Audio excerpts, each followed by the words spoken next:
Assalamualaikum warahmatullahi wabarakatuh. Waalaikumsalam warahmatullahi wabarakatuh. Alhamdulillah, bersyukur alhamdulillah kita panjatkan kehadirat Allah Subhanahu wa taala. Alhamdulillah pada siang hari ini kita bisa berkumpul di ruang kelas 1 dan saya ucapkan terima kasih kepada Bapak Ibu sekalian yang sudah berkenan hadir untuk mengikuti kegiatan diseminasi pemaparan terkait menerapkan pemahaman dan penerapan pengalaman budaya positif. Mohon izin Bapak Ibu, saya Edi Sudrajat, saya sedang melaksanakan pendidikan guru penggerak di angkatan 11 ini. Saya akan menyampaikan tentang budaya positif. Nah, Bapak Ibu, untuk mengawali kegiatan kita pada siang hari ini, saya akan mengajak Bapak Ibu untuk sedikit ice breaking terlebih dahulu. Maka disimak videonya. Kalau aku kasih clue gambar dan huruf kayak gini, apa yang kamu pikirkan? Kira-kira ini benda apa ya? Benda satu ini biasa digunakan untuk makan. Tapi benda ini juga dipakai untuk membawa kelereng saat lomba, guys. Agak sulit nih. Kira-kira benda apa ini, Bapak Ibu ya? Ada sendok. Ini ada sendal ditambah oke. Nah, kira-kira jawabannya apa yang betul? Oke. Ayo, Betul, ya? udah ketemu belum jawabannya? Jawabannya Ini adalah adalah sendok. Ya, Siapa betul. aja? Tepuk tangan buat Bapak Ibu semua ya. Jawabannya betul. Ya, guys. Kita lanjut ke Masih ada lagi selanjutnya. untuk teka-tekinya. Yang kedua, ya. Oke, next. Teka-teki kedua. Kalau gambarnya kayak gini, kira-kira Ini apa ya jawabannya? ada Benda jari biasa angka digunakan 3. untuk menjadi Kemudian pakaian. ada M. Kalau di Nah, perlombaan, ini biasanya kira-kira apa ini? harus dimasukkan Kalau ke lubang ini. apakah 3 Kira-kira atau kalian bisa tangan jawab nggak ya? atau apa Langsung ini? aja ditebak dalam Ya. 10 detik. Silakan coba. Ada yang tahu? Selain jarum ada lagi apa ya? Nah, jawabannya adalah, yuk kita simak jawabannya.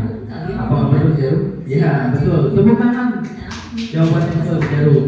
Cukup menantang. Ada satu lagi, ya. Lanjut. Ada satu lagi teka-tekinya biar Bapak Ibu lebih fresh ketika mengikuti materi ya. Yang ketiga ini Ayo, kalau ada kayak gini, kamu tahu ular. nggak? Benda satu ini Ular- biasanya ular apa dipakai kobra ini? kalian mau makan juga. Bisa dibilang Ular kobra ya? sendok. Ular Benda kobra. ini juga dipakai untuk memindahkan karet menggunakan Ya. batu ini. Kalau Ada kita ular, langsung aja kemudian ditebak dalam ditambah dengan 10 detik. PU. Nah, ularnya UL-nya jadi G. Berarti jawabannya garpu. Oke, kita lihat apakah jawabannya garpu Ayo, itu? gimana? Kamu tahu nggak jawabannya? Ya, Ya. ini adalah garpu. Oke, tepuk tangan buat Bapak Ibu. Ya, Ya, kita lanjut ini ke teka-teki jawabannya betul dan ini sangat luar biasa ya Bapak Ibu. Boleh di next. Ini sebagai awalan saja. Nah, pada kesempatan kali ini saya akan menjelaskan tentang budaya positif. Di mana budaya positif ini ada beberapa konsep intinya, kurang lebih ada sekitar 8. Yang pertama ada perubahan paradigma belajar, kemudian disiplin positif, kemudian nilai kebajikan, kebutuhan dasar manusia, kemudian motivasi perilaku manusia, posisi kontrol guru, keyakinan kelas, dan yang terakhir ada segitiga restitusi. Awas jangan sampai salah nyebut ya, restitusi. Nah, ini ke-8 ini kita akan bahas pada siang hari ini. Oke? Yang pertama ada pembelajaran dengan paradigma baru. Nah, kita ini biasanya pembelajaran ini hanya menugaskan anak. Silakan anak-anak buka halaman 17, buka halaman 18, kerjakan halaman 50. Kita biasanya seperti ini. Nah, ini yang perlu kita pahami bersama adalah pembelajaran dengan paradigma baru merupakan pembelajaran yang dirancang berdasarkan prinsip berdiferensiasi. Nah, sehingga para peserta didik ini belajarnya sesuai dengan kebutuhan berdasarkan tahap perkembangan sesuai dengan teori psikologi modern untuk mewujudkan profil pelajar Pancasila. Ada yang sudah paham apa itu berdiferensiasi? Nah, ini berdiferensiasi ini menyesuaikan perbedaan pada anak. Anak kadang tidak bisa kita paksakan untuk belajar tentang musik terus. Kadang anak ada yang bakatnya dari seni rupa, bukan seni musik, atau bahkan ada yang bisanya nyanyi. Ini beda-beda ya. Ada yang bisanya menggambar. Nah, supaya apa? Supaya pembelajarannya disesuaikan dengan kemampuan atau bakatnya anak, atau dengan keadaan bahan yang ada di sekitar kita, supaya bisa mewujudkan profil pelajar Pancasila. Nah, profil pelajar Pancasila tentunya ada 6. Sudah tahu profil pelajar Pancasila? Yang pertama, berketuhanan yang Maha Esa. Kemudian yang kedua, berkebinekaan global. Kemudian mandiri. Kemudian bergotong royong. Terus kreatif, dan yang terakhir bernalar kritis. Nah itu, oke? Itu kurang lebih profil pelajar Pancasila. Nah, kemudian miskonsepsi tentang teori kontrol. Ilusi yang pertama, ilusi guru mengontrol murid. Kadang kita memaksakan murid ini supaya nurut dengan apa yang kita ucapkan, padahal ini tidak sesuai dengan kaidah dengan kondisi anak zaman sekarang. Kemudian ilusi bahwa kritik dan membuat rasa bersalah mampu menguatkan karakter, padahal tidak ya. Kemudian ilusi bahwa semua penguatan positif, efektif dan bermanfaat. Dan yang terakhir ini yang paling fatal ya, biasanya ini ilusi bahwa orang dewasa ini berhak memaksa. Kita sebagai pendidik biasanya sering maksa anak ini supaya nurut dengan apa yang kita ucapkan, sering memaksa supaya anak bisa mampu mengerjakan matematika, padahal kita butuh proses dalam pembelajarannya ya.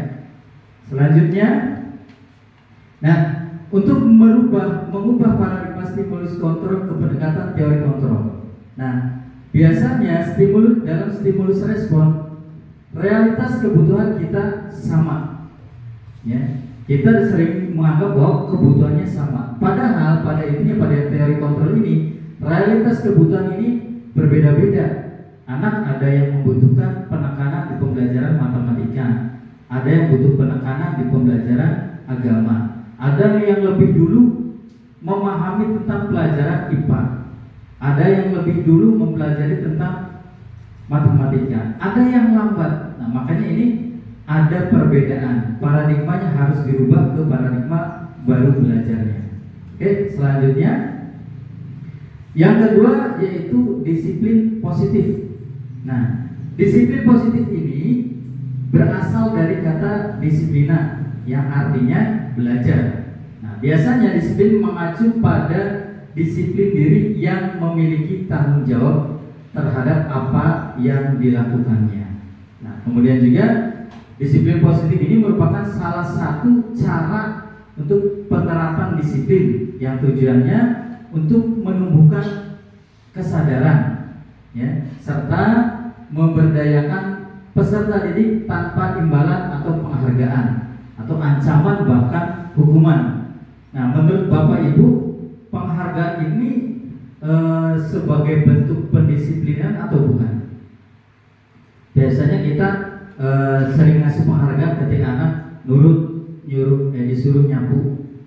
Ini sebenarnya harus kita koreksi bersama ya. Sebagai pendidik, tujuan kita adalah menciptakan peserta didik yang memiliki disiplin diri, sehingga mereka berperilaku mengacu kepada nilai-nilai kebajikan yang universal dan memiliki motivasi intrinsik dalam perubahan perilaku ke arah yang lebih baik. Nah, ya.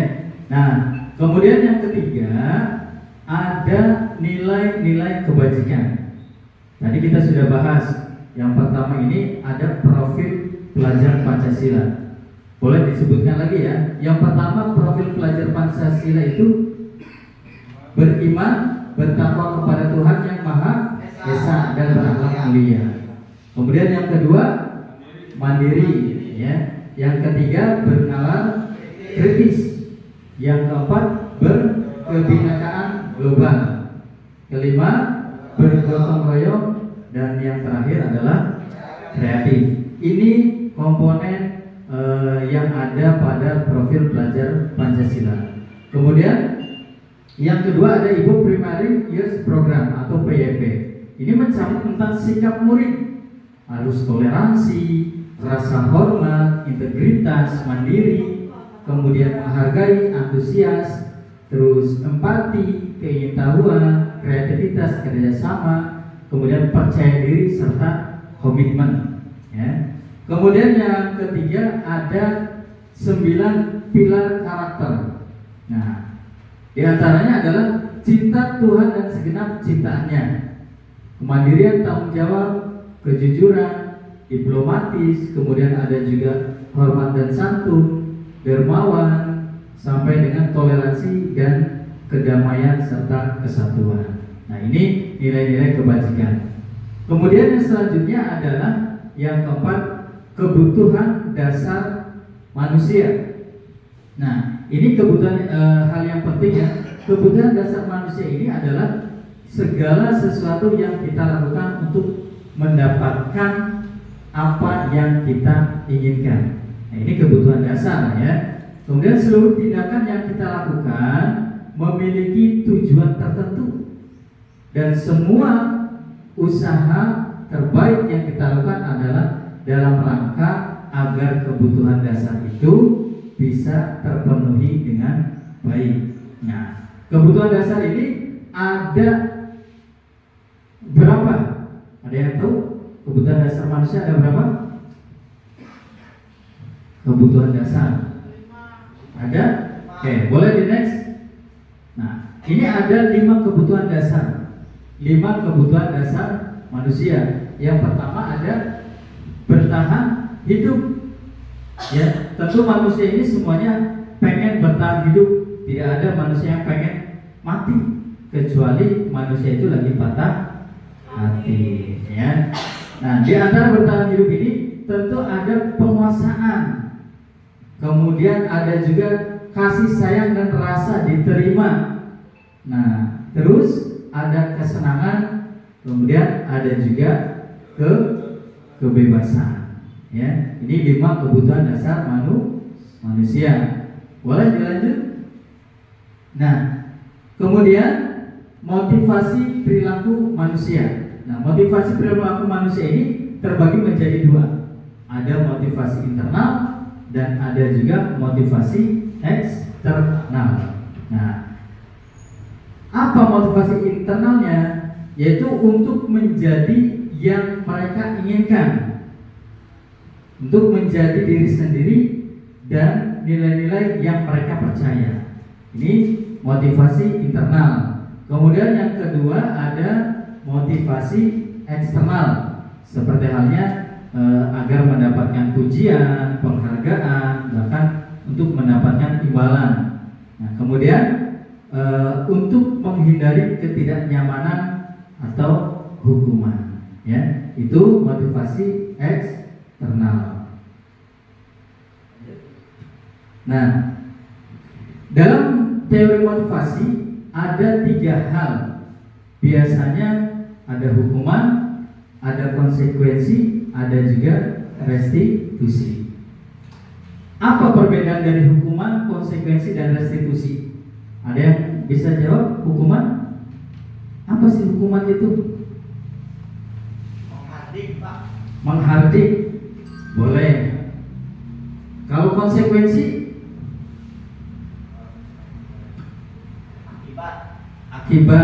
Akibat dari apa yang telah dia lakukan. Kemudian restitusi. Nah, restitusi ini adalah proses penyelesaiannya. Ya, kalau hukuman biasanya anak ini sering langsung kita hukum, ya. Hukuman tidak ada rencana, tiba-tiba anak terlambat langsung kita hukum. Kemudian murid tidak tahu apa yang akan terjadi, atau tidak dilibatkan. Sifatnya satu arah. Jadi sifatnya hanya dari kita sebagai pendidik. Kemudian berupa fisik atau psikis hukuman. Seperti contohnya anak suruh muter keliling lapangan, kemudian suruh berdiri, suruh push up. Ini termasuk ke dalam sebuah hukuman. Biasa konsekuensi ini bersifat seperti sebab akibat dari apa yang dia lakukan. Seperti halnya ketika merobek buku temannya. Nah, ketika merobek buku temannya, mau tidak mau anak tersebut harus bertanggung jawab mengganti buku tersebut. Nah itu. Nah restitusi kita ini pada tahap restitusi ini sebuah proses bagaimana caranya supaya menciptakan kondisi murid untuk memperbaiki atas kesalahan yang sudah dia lakukan, ya, supaya anak ini berpikir apa sih kesalahannya, kemudian baiknya seperti apa. Nah, gimana proses yang kolaboratif agar siswa ini belajar untuk mencari solusi atas permasalahannya sendiri. Ini untuk restitusi. Nah, kemudian selanjutnya ada 5 posisi kontrol guru. Nah, kita dari kelima posisi kontrol ini ada penghukum, pembuat merasa bersalah, ada teman, ada pemantau, ada juga manajer. Bapak Ibu biasanya berada di posisi yang mana? Pak Kosasi biasanya yang mana? Coba. Kalau saya sebagai teman Pak, biasanya Sebagai teman. saya teman. Boleh. Pak Darsim sebagai pemantau. Sering memantau ya, memantau-mantai. Bu Amel sebagai manajer. Oke. Bu Brian? Saya teman sama pemantau. Teman sama pemantau. Pak Lugus? Bukan Pak. Oh, cuma teman ya, sebatas teman. Tapi awas jangan sampai teman tapi mesra ya. Oke, ini 5 posisi kontrol guru. Ada penghukum, ada pembuat merasa bersalah, ada teman, ada pemantau, dan ada juga manajer. Kita akan bahas kita berada di posisi yang mana. Oke, next. Nah, ini contohnya.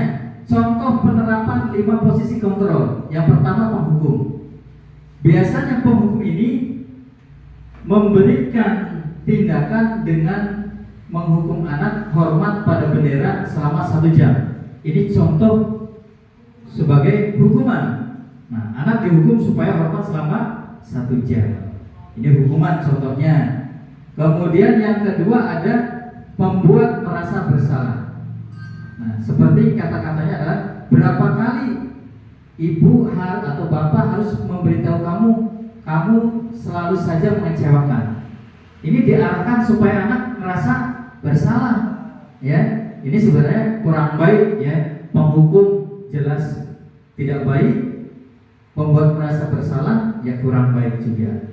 Selanjutnya yang ketiga adalah sebagai pemantau. Nah, ini pemantau.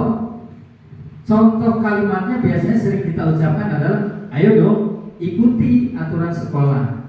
Tolong bantu ibu bapak sekali ini saja. Nah, ya sudah tidak apa-apa. Nah, kemudian juga lain kali jangan berbuat seperti itu lagi. Ini sebagai pemantau. Yang keempat ada teman. Nah, ini posisi Pak Lugus biasa dijadikan sebagai teman. Ini kedekatannya memang efektif, bagus. Tapi anak kadang sering menyepelekan karena menganggap kita terlalu dekat sehingga anak tidak punya batasan dengan kita.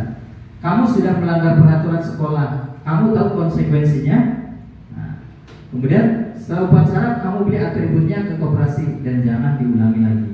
Ini sebagai contoh perilaku terhadap siswa sebagai posisi kontrol sebagai teman, ya. Dan yang terakhir, nah, yang terakhir ini adalah manajer.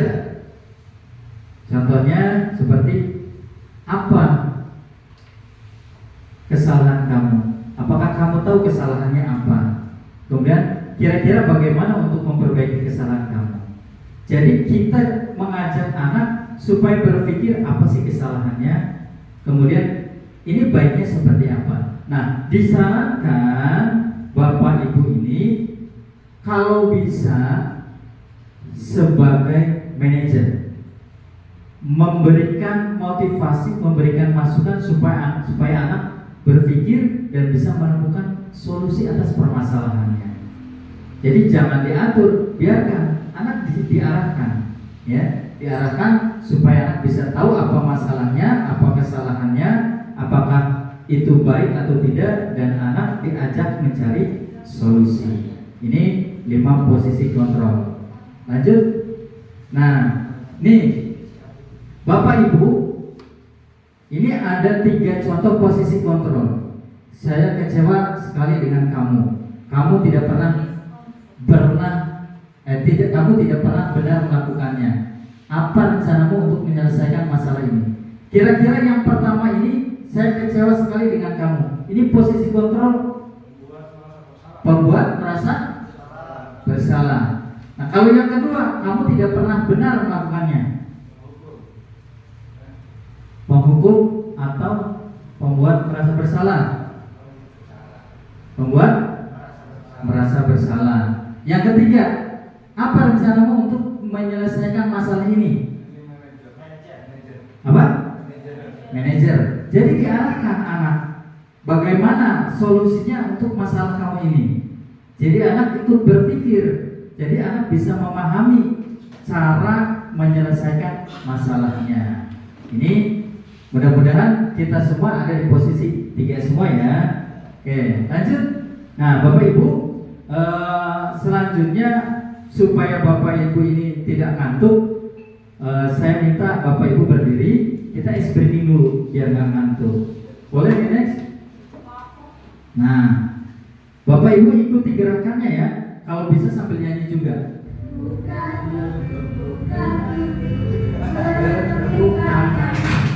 Buka.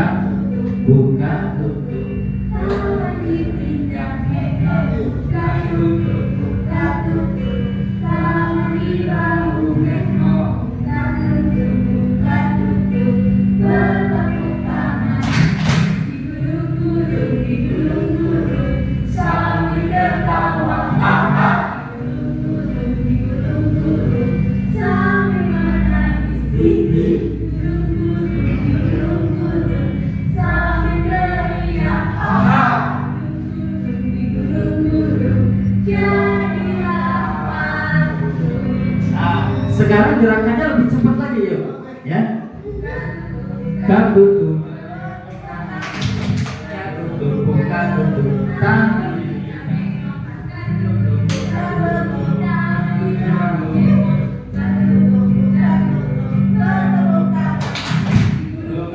lebih cepat lagi.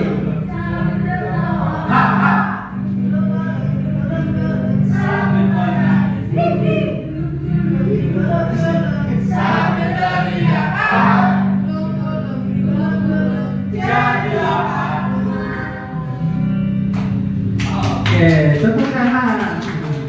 Ya, lumayan biar nggak ngantuk ya, biar nggak ngantuk.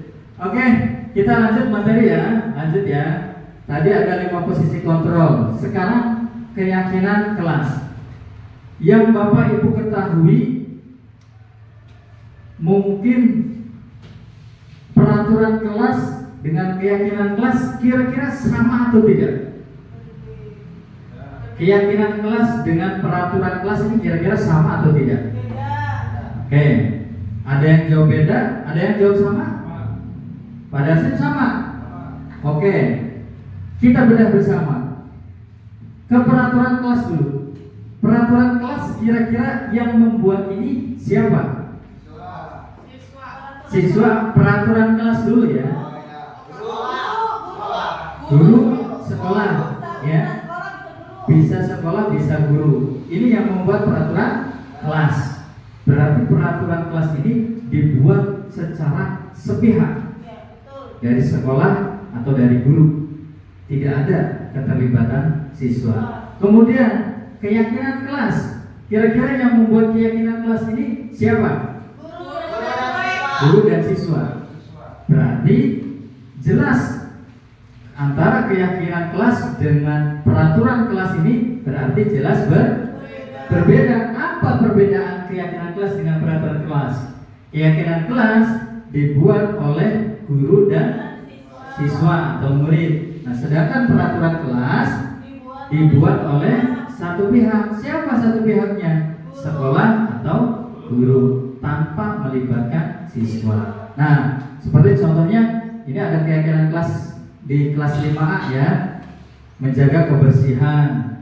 Ini dibuat ketika anak-anak ini diajar apa sih menjaga kebersihan, kapan kita menjaga kebersihan, kemudian disiplin dan tepat waktu. Disiplin dalam hal apa? Berpakaian, kemudian dalam melaksanakan tugas, dalam belajar. Kemudian tepat waktu kapan waktunya masuk kelas, kapan waktunya datang ke sekolah, kapan waktunya pulang ke sekolah. Ini dibentuk, disepakati oleh siswa dan juga guru. Nah, ini keyakinan kelas. Boleh lanjut? Nah, beberapa cara dalam pembentukan keyakinan kelas. Yang pertama, keyakinan kelas ini bersifat abstrak, ya, berupa pernyataan-pernyataan yang universal yang bisa diketahui secara menyeluruh dan dipahami oleh bersama. Kemudian dibuat dalam pernyataan positif. Nah, jadi kata-katanya harus kata-kata yang positif. Nah, kemudian sedikit saja agar mudah diingat. Jadi aturan itu tidak perlu panjang lebar, cukup kalimat-kalimat kayak tadi, menjaga kebersihan. Menjaga kebersihan ini simple tapi bisa menyeluruh, ya. Boleh lanjut? Nah, kemudian yang terakhir yaitu segitiga restitusi. Awas Bapak Ibu jangan sampai salah menyebutkan, ya. Biasanya kalau Pak Lulus ini mantannya namanya Susi, jadi sering nyebutnya segitiga restitusi. Ini bahaya nih. Yang betul adalah segitiga restitusi. Apa segitiga restitusi? Segitiga restitusi adalah suatu proses dialog yang dijalankan oleh guru agar mendapatkan murid yang mandiri dan bertanggung jawab. Mandiri, bertanggung jawab atas apa? Atas dirinya sendiri. Nah, segitiga restitusi ini ada 3 tahap. Yang pertama dengan menstabilkan identitas. Setelah identitasnya ini sudah stabil, sudah tenang, kemudian divalidasi tindakan yang salahnya. Apakah tindakan ini sudah benar? Apa tindakan salahnya apa? Ya. Nah, kemudian menanyakan keyakinan kelas. Tadi keyakinan kelasnya yang sudah dibuat bersama, apakah keyakinan kelasnya sudah dilaksanakan atau sudah dilanggar atau memang belum dilakukan? Nah, ini ya. Boleh lanjut? Nah, yang pertama ada menstabilkan identitas. Nah, contohnya ini contoh kalimat yang biasa dilakukan ya. Berbuat salah itu wajar, ya. Tidak ada manusia yang sempurna, ya.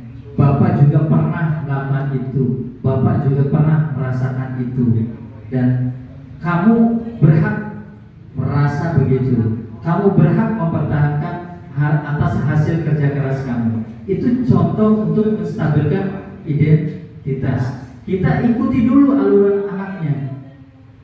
Pahami dulu kondisi anaknya, jangan langsung diarahkan bahwa apa yang dilakukan ini salah, jangan.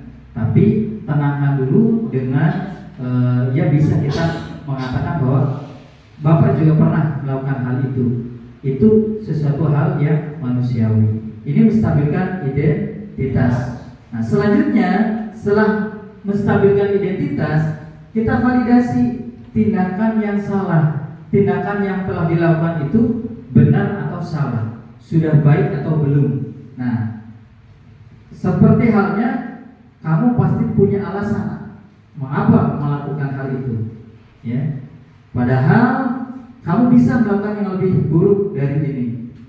Kita ikuti alurnya dulu, ya. Kemudian kamu patut bangga karena telah melindungi sesuatu yang penting buat kamu, ya. Kemudian setelah menyampaikan bahwa kamu punya alasan, next, punya alasan. Nah, kita cek apa keyakinan kelas kita, ya. Kemudian nilai-nilai apa yang sudah kita sepakati.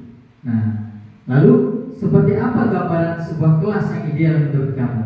Ini kita arahkan, mulai kita sadarkan anak ini bahwa tindakan ini tidak sesuai, ya. Selanjutnya yang terakhir, menanyakan keyakinan kelas, ya. Apa keyakinan kelas, ya? Kamu ingin menjadi orang yang seperti apa? Nah, sampaikan ketika anak sudah mulai sadar atas kesalahannya, anak pasti berpikir, kira-kira kamu kalau bisa menghargai teman kamu, enak tidak? Enak. Kamu kira-kira bakal jadi orang yang seperti apa ketika kamu bisa hadir tepat waktu, bertanggung jawab? Nah, anak mulai memahami kesalahan-kesalahannya dan mulai berpikir ke arah yang lebih baiknya seperti apa. Nah, lanjut. Nah, ini ada contoh sebuah video yang ketika penerapan segitiga restitusi. Boleh ditonton ya. Ini kasusnya ada seorang anak yang tugasnya dicontek oleh temannya. Udah lama kita ya. Kenapa hari ini ada di sini? Kesel Pak, kesel banget. Masa tugas rumah saya dicontek begitu saja sama Agus? Aku gak suka lah, aku buang dulu Agus. Kesel Pak, kan bikin tugas susah Pak. Oh gitu. Pastilah kamu bakal marah dan kesel.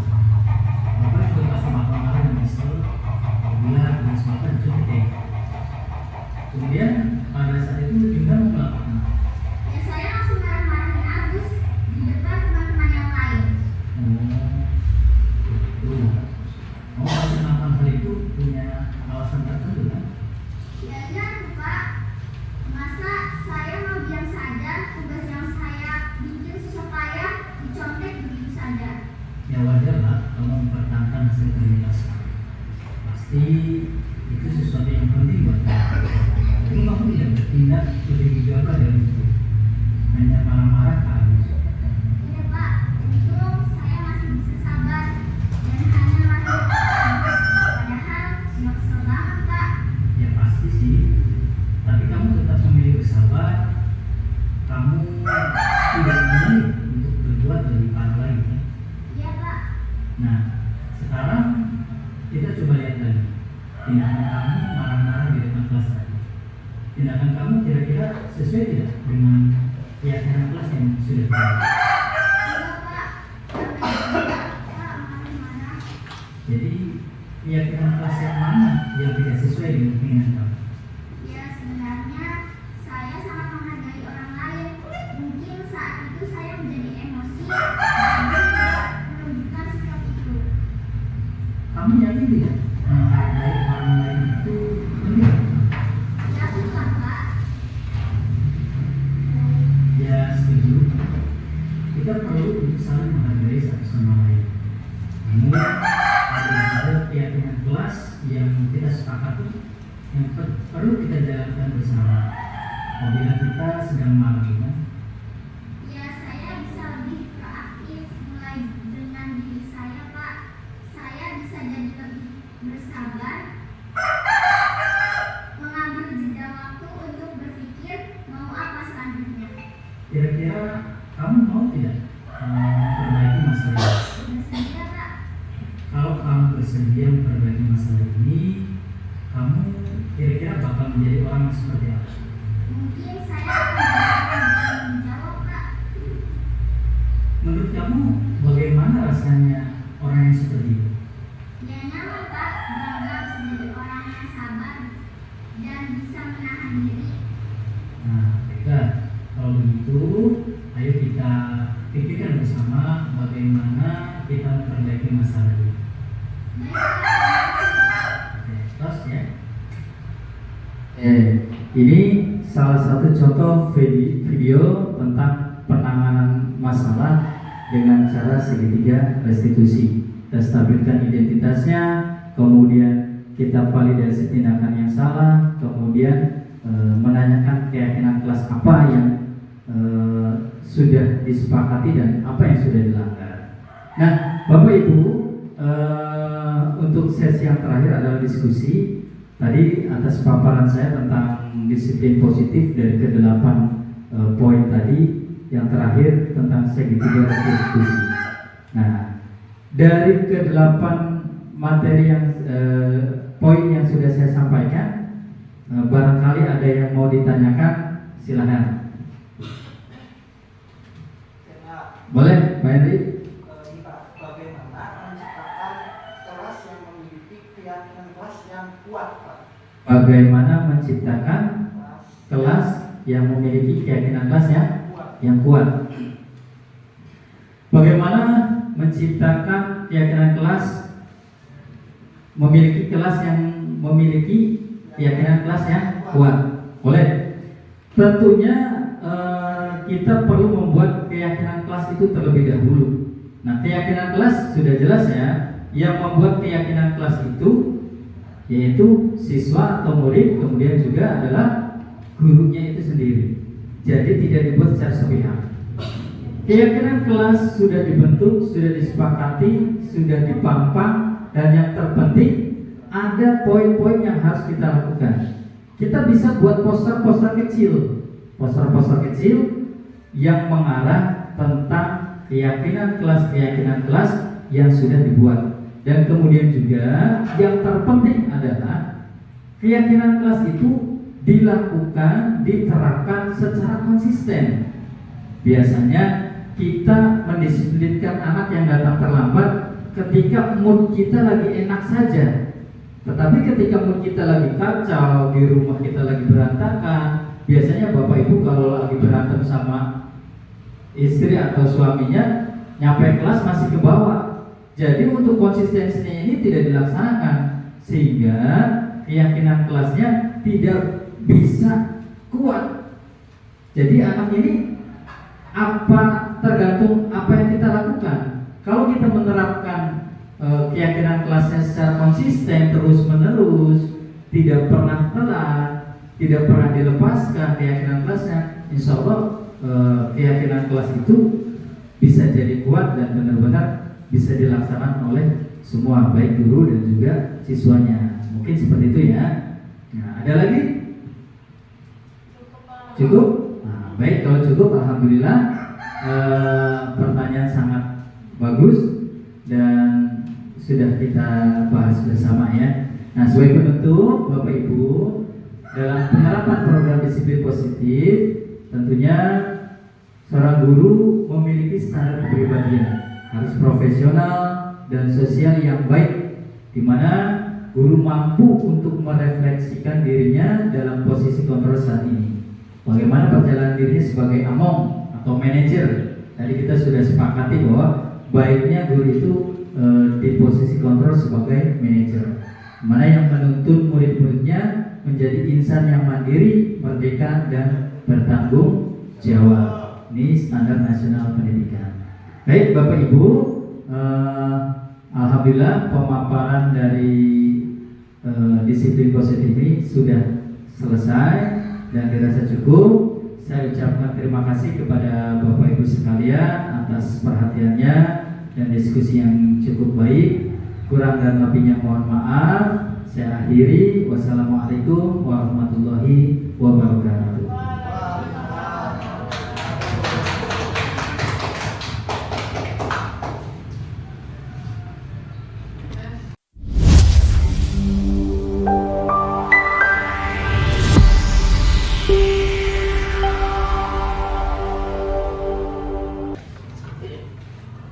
Assalamualaikum warahmatullahi wabarakatuh. Waalaikumsalam warahmatullahi wabarakatuh. Selamat pagi anak-anak. Siap, pagi. Gimana kabarnya hari ini? Sehat semua?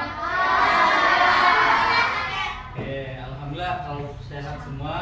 Mudah-mudahan yang hari ini tidak hadir ada? Ada. Siapa yang tidak hadir? Devin. Kenapa Devin? Sakit. Sakit. Mudah-mudahan sakitnya cepat sembuh ya. Amin. Dan ada lagi yang lain, perempuan ada yang Meja. Kenapa Meja? Nggak tahu. Alasan. Kalau kalian tidak berangkat, kalian boleh titip pesan ke teman kalian atau kalian berkirim surat izin, nanti diserahkan ke guru kelas ya. Nanti yang lain barangkali tidak berangkat atau ada halangan apapun, boleh berkirim surat menyampaikan izin kalian ke bapak atau ibu guru di kelas kalian. Nah, mudah-mudahan yang hari ini lagi sakitnya segera diangkat dan bisa berangkat lagi belajar bareng dengan kita. Amin. Ya, anak-anak, hari ini sebelum kita belajar, sebelum kita mulai ke pembelajaran, Bapak akan ngajak kalian untuk membuat keyakinan kelas terlebih dahulu. Ada yang tahu apa keyakinan kelas? Belum. Ada yang tahu? Belum. Laki-laki ada yang tahu? Belum. Bapak jelaskan dulu sebelum kita mulai pembuatan keyakinan kelas. Keyakinan kelas itu sama seperti halnya peraturan sekolah. Ya, sama seperti halnya peraturan sekolah. Tetapi bedanya peraturan sekolah dengan keyakinan kelas, kalau peraturan sekolah itu yang membuat sekolah. Tapi kalau keyakinan kelas itu yang membuat kita bersama semua di sini. Kalian nanti pengennya apa? Kalian pengen aturan seperti apa? Kita yang buat.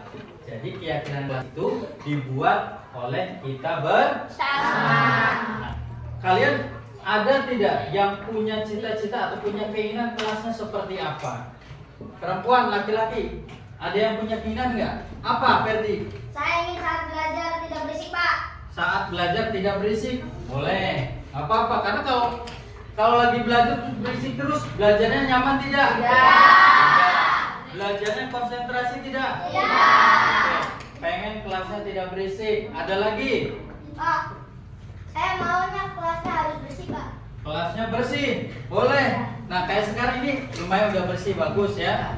Kalau kelasnya bersih, belajarnya juga bisa tenang. Belajarnya juga bisa fokus. Jadi kita tidak pusing. Ini banyak sampah, ini tempatnya berdebu, jadi mau belajar juga pusing. Ada lagi perempuan? Yunda. Pak, saya mau sekali-kali belajar di luar. Sekali-kali belajar di luar, boleh. Nanti kalau kita pembelajaran praktek atau mengenal lingkungan sekitar, kita coba belajar di luar kelas atau di taman yang lainnya. Ada lagi yang punya cita-cita? Azhar? Pak, saya ingin tidak ada bullying, Pak. Oh, saya tidak ingin ada bullying. Oke, bagus ini. Bullying ini penyakit yang luar biasa ini. Kita harus hindari. Ada yang tahu apa itu bullying? Tidak boleh mengejek, tidak boleh merendahkan sesama teman. Ya, tidak ada bullying. Bagus. Ada lagi perempuan? Bulan. Saya pengen saya dan teman-teman bajunya rapi. Oke, boleh. Pakaiannya sesuai dengan ketentuan sekolah. Kalau hari Senin pakai pakaian apa? Kalau Selasa? Kalau hari Rabu? Kalau hari Kamis? Kalau hari Jumat? Hari Sabtu? Oke, berarti ini masuk ke keyakinan kelas nanti yang akan kita buat. Ada lagi, satu lagi deh. Apa, Naila? Pak, saya mau kelas saya yang ada AC-nya. Oh, boleh tepuk tangan.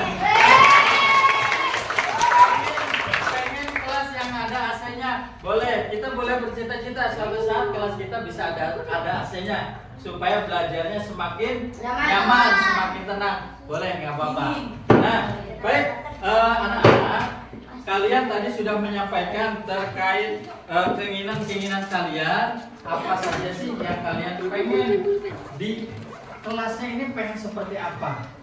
Kemudian peraturan-peraturannya seperti apa? Kita bentuk bersama, kita buat bersama, kita diskusikan bareng. Dan yang terakhir nanti kita sepakati. Lalu yang terpenting adalah kita laksanakan bersama. Oke. Bapak akan bagikan kertas ini, ya. Kertas ini silakan kalian tulis, silakan kalian catat apa yang jadi keinginan kalian, apa keyakinan yang harus kita laksanakan bersama. Siap ya? Nanti kalian boleh tulis nama kalian paling atas, kemudian nanti kalian buat catatan yang kalian inginkan. Kayak tadi misalkan keinginan Yatna pengen kelasnya tetap bersih. Nah, nanti kita coba buat. Tidak boleh saling menyakiti, Pak. Boleh, nanti kalian catat ya. Oke, aku bagikan satu persatu. Ini silakan kalian ambil satu-satu ya. Oke, bagi. Warna pink. Pink.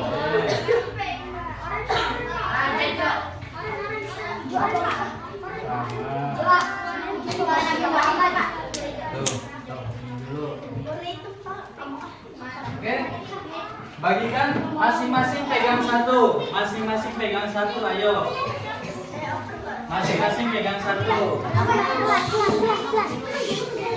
Ayo.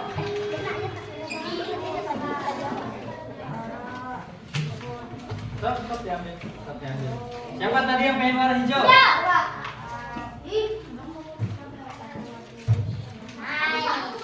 Ayo coba. Oh. Tulisnya jangan kebalik ya.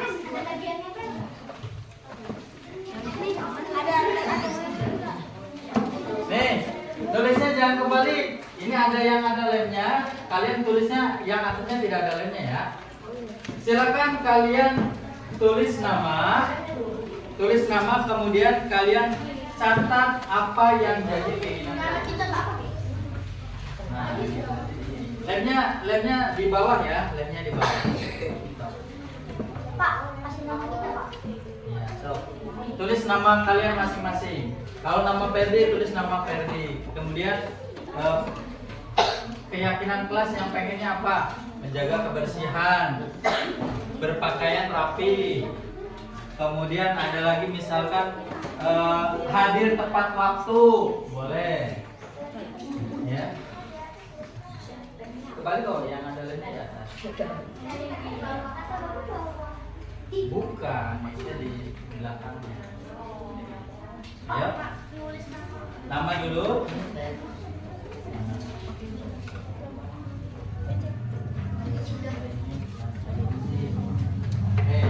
Oke, tunggu ya. Nanti kita maju secara gantian. Silakan catat. Sudah. Oke, kalau sudah tunggu nanti tunggu yang lainnya. Pak, saya pengen kelasnya dibagi tugas piketnya. Boleh. Pak, saya pengen belajar sambil makan. Silakan.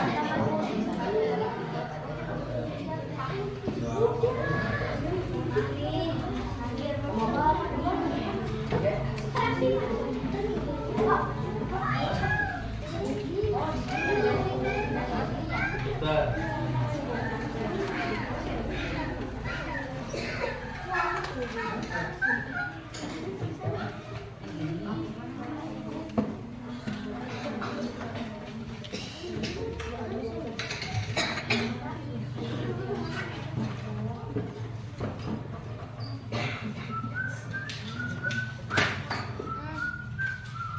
Nanti kalian kalau sudah maju ke depan, kemudian kertas posit ini ditempel di papan tulis. Ya. Nanti Bapak akan cari ini posit ini punya siapa, kemudian nanti akan dikelompokkan sesuai dengan kriterianya masing-masing. Misalkan yang pengen tentang kerapihan nanti dikelompokkan ke tempat yang kerapihan. Sudah semuanya? Laki-laki yang sudah silakan boleh maju. Bergantian, jangan maju semua, bergantian. Ini Pak. Duduk. Yang lain sok maju lagi ya atas, sini sok. Boleh, sampingnya terus. Yuk bergantian ya.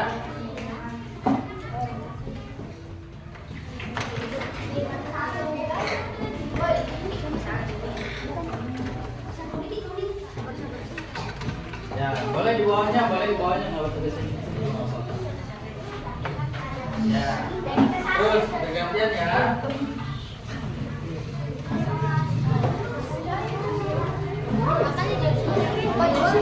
Gitu. Mana nih? Ini masih ada nggak?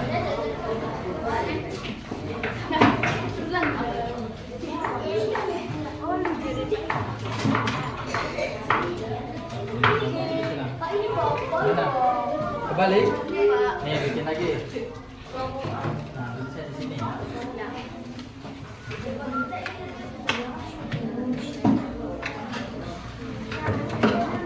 Perempuan kalau sudah boleh maju bergantian ya. Boleh di bawahnya, boleh ke sebelah kiri. Boleh ke sebelah kiri tambah lagi.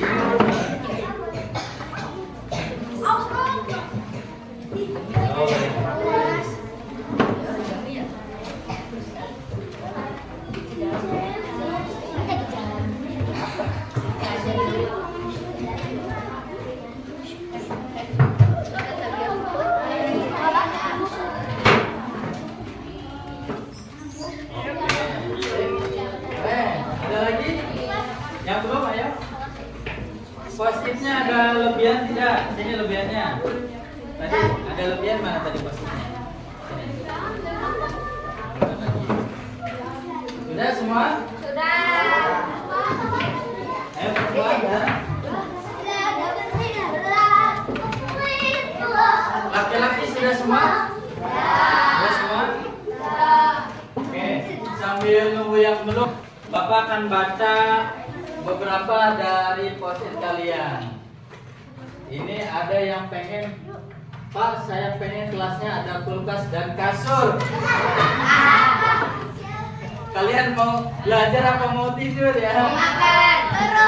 Kemudian saya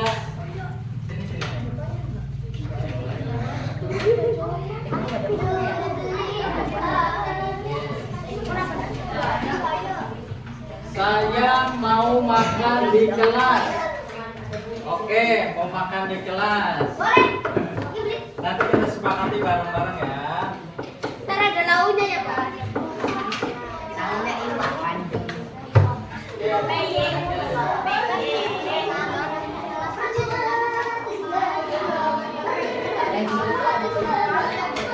Ya semua? Sudah semua? Ada yang belum?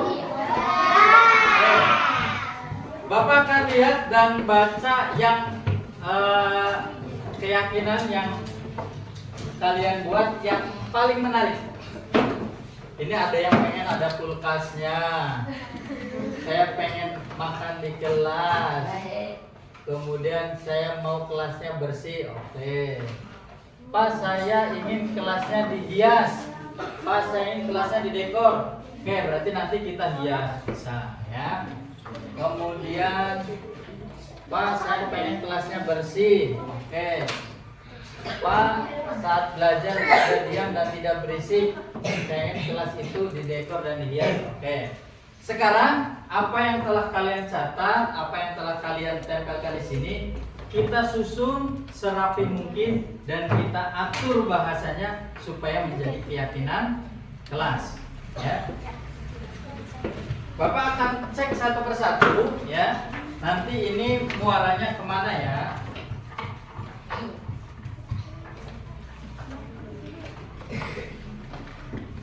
Ini ada yang pengen kelasnya didekor. Berarti menghias kelas ya. Menghias kelas. Pak, saya ingin menghias kelas sama ya. Kemudian Pak, saya ingin tidak ada bullying. Tidak boleh bullying. Oke. Saya tidak ribut sedang belajar. Maksudnya saya tidak ingin ribut sedang belajar ya. Tidak ribut di kelas. Boleh. Terus mau Pak, saya mau kelasnya bersih. Kelasnya bersih. Ya. Pak, saya ingin kelasnya bersih. Oke. Pak, saya ingin tidak ada yang ngejek fisik di kelas. Berarti sama ya, tidak boleh bullying. Oke. Pak, saya ingin tidak ada bullying lagi. Masuk, sudah ada. Pak, saya pengen kelasnya ada kulkas dan kasur. Boleh. Ya. Fasilitas kelas ya. Masuknya ya. Kemudian, Pak, saya ingin tidak ada bullying. Ya, sudah ada. Saya ingin tidak ada yang mengejek orang tua. Kalau mengejek orang tua sama ya, berarti tidak ada bullying. Tidak ada bullying. Jangan ada bullying. Oke. Pak, saya ingin kelasnya direnovasi. Oke. Berarti di sini ya. Rapi kelasnya. Pak, saya ingin kelas tetap rapi. Sama. Pak, saya tidak ingin kelasnya berisik. Jangan ada bullying. Oke. Saya ingin semua siswa membuang sampah pada tempatnya. Sudah ada belum di sini? Buang sampah. Jangan buang sampah Sembarangan.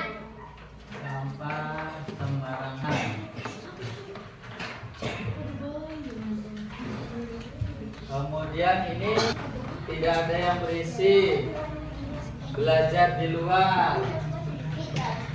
Belajar di luar. Oke, kemudian tidak membuang sampah di kelas. Berarti sama kayak ini ya. Jangan buang sampah sembarangan. Tidak berisik. Tidak berisik juga. Bersih. Tidak berisik. Hadir tepat waktu. Saya ingin hadir tepat waktu.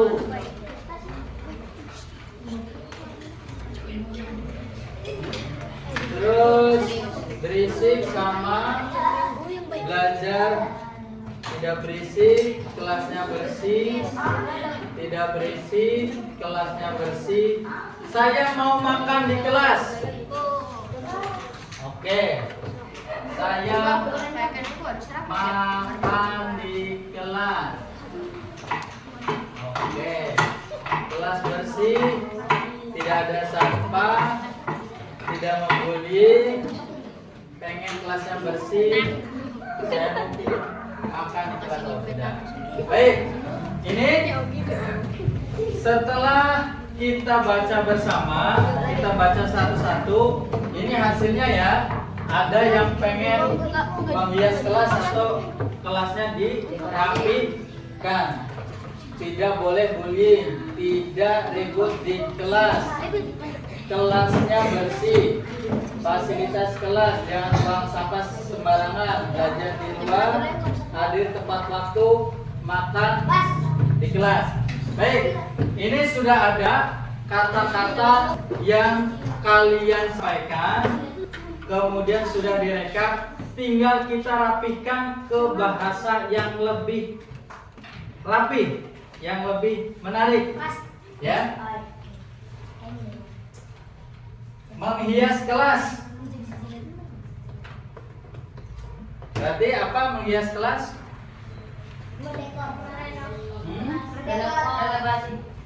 Oke. Berarti bahasanya harus kita sepakati bagaimana kalau bahasanya menjaga kerapihan. Gimana? Setuju tidak? Menjaga apa tadi? Menjaga kerapihan.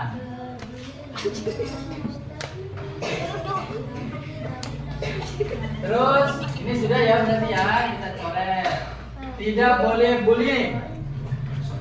Bahasanya kita rapikan.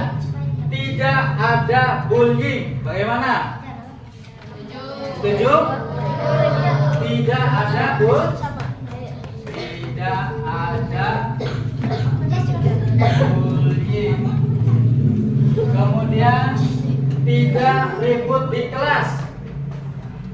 Berarti bahasa yang lebih enaknya apa ya? menjaga ketertiban kelas. Bagaimana? Menjaga ketertiban kelas ya.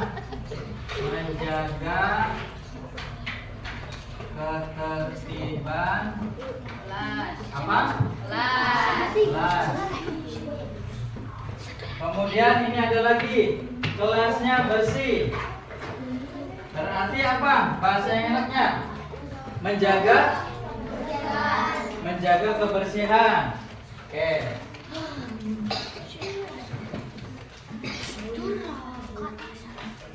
Kebersihan. Ini fasilitas kelas. Berarti pemadaan sarana.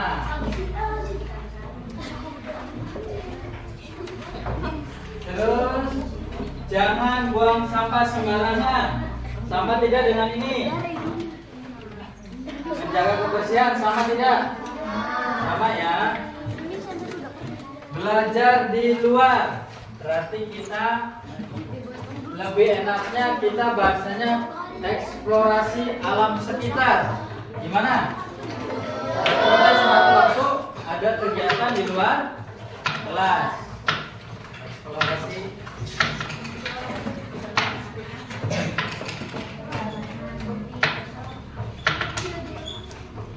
Terus ini hadir tepat waktu. Berarti apa?